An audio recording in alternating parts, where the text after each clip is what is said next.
Guys good morning.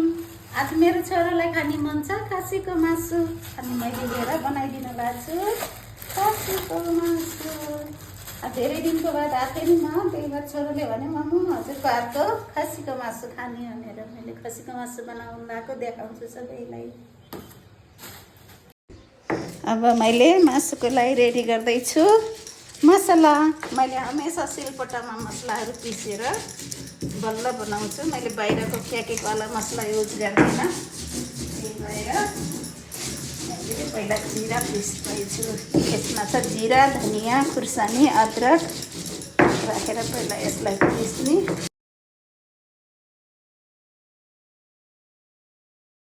यसमा जिरा थोड़ा सा अनि यसमा राखिन्छ लसुन अनि प्याज।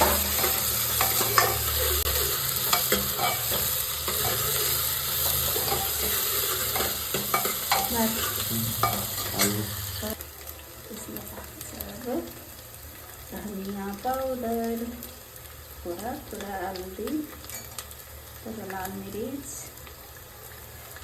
थोड़ा सा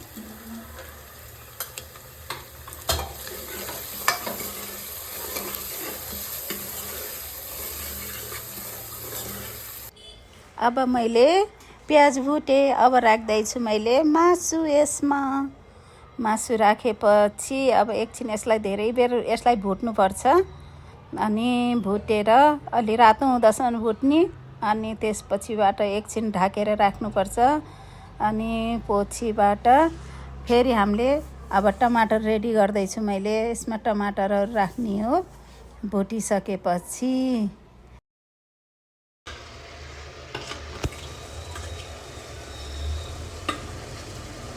अब मैले राख्दैछु टमाटर। एकछिन भुटेर टमाटर राख्दै। अब यसलाई यस्तै राखेर एकछिन भुट्नुपर्छ। फेरि एकछिन ढक्कन लगाएर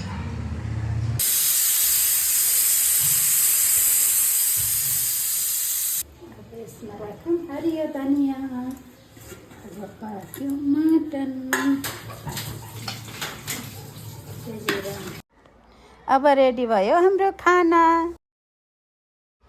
बनाइसकेर मैले बाबुलाई खुवाएँ। अब मैले पनि खान्छु। हजुरहरूले पनि खानुहोस्।